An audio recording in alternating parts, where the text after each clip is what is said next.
What is our greatest challenge right now as a couple, and what can we do to overcome it?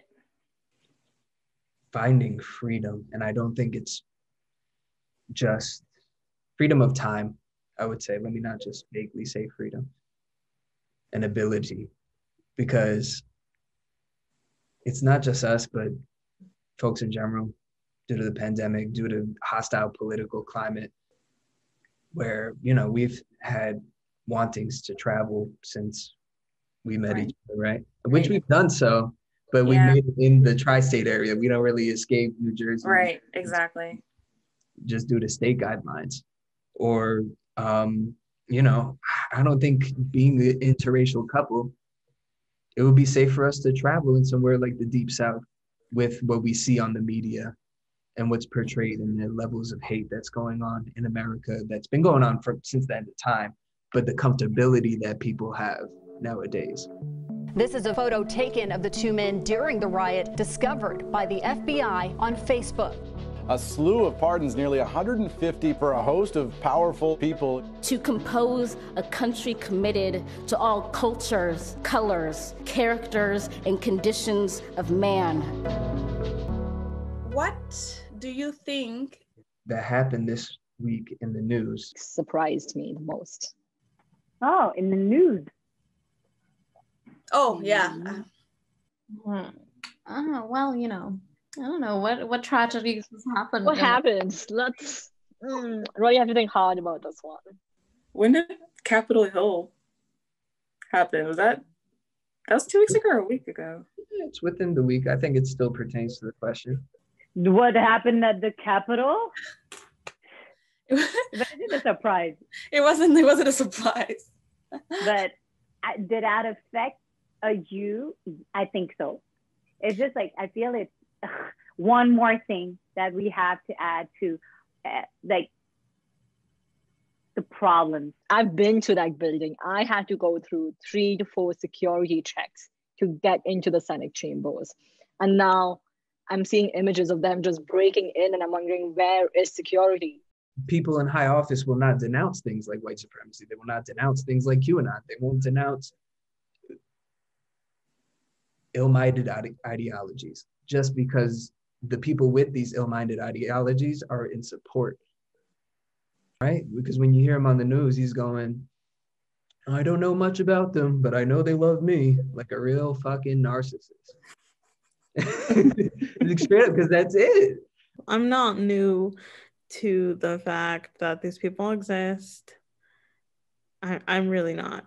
Like you said, I've been Black my whole life, and I'm gonna be Black forever, and I've dealt with these things, and it's not gonna stop happening. But I think what sucks is when we have to live in such close quarters with someone who doesn't get it.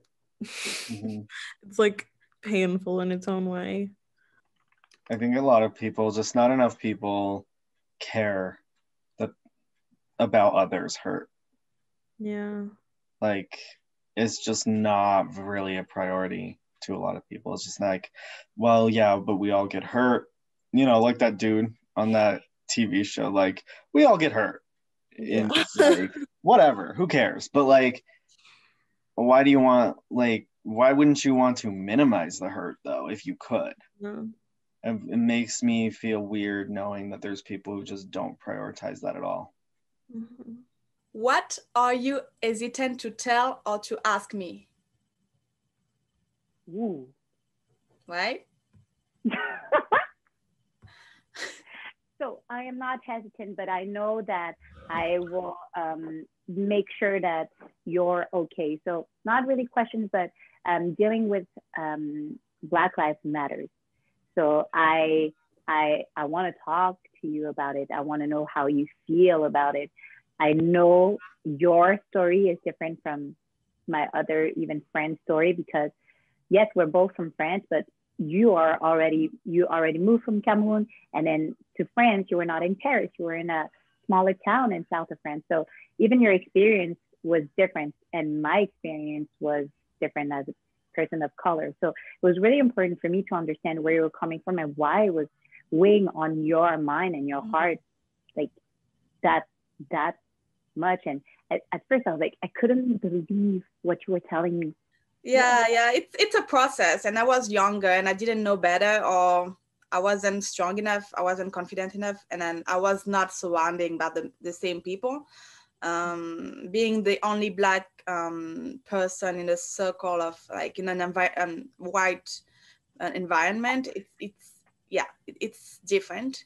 But you know, like everything happened for a reason, and times and experiences told me much more, and today I'm happy that I get to speak out, and I get to educate people, I get to inform people, I get to give my side of the story, I get to tell people about my own experience, and may probably help some of them. I don't know, I hope so. So no regret about the past, and pretty hopeful for the future. How do you think the world sees us differently, and how do you think it's impacting our relationship? The fact that neither of us are white is pretty obvious. But even if they think that I am white, it's obvious that we're interracial. And that's all like already pretty interesting to people. But then I'm also blind and I walk with a cane, and that's very obvious. And most of the time I think people probably don't even know we're a couple, because a lot of times there's this automatic infantilization or desexualization of disabled people, and so there's like this assumption that I'm not with someone in a relationship, like a sexual relationship or romantic relationship. So I don't know, there's just a lot of dynamics that are implied there, that people might make assumptions, like the guy in the smoke shop who asked you if you were my seer, which is a word that I've never heard anyone say before. It's just a very interesting, like, you know, dynamic. Like, okay, so I'm like a white guy, or at least, you know, white-ish guy, and I'm blind, and there's a Black woman holding my arm. You know, she's probably doing some service for me. Like, there's just a lot of weird, like, there's just a lot of weird overtones and undertones there that are possible. It impacts a relationship? Yeah, I think so. But I think it gives us like a big amount of solidarity. It's not a temporary situation. Like, I'm gonna be blind forever, you're gonna be Black forever. And like, unless you want to go Michael Jackson and shit, but you're still gonna get stared at if you do that. So it's just like, we're not gonna get out of this alive.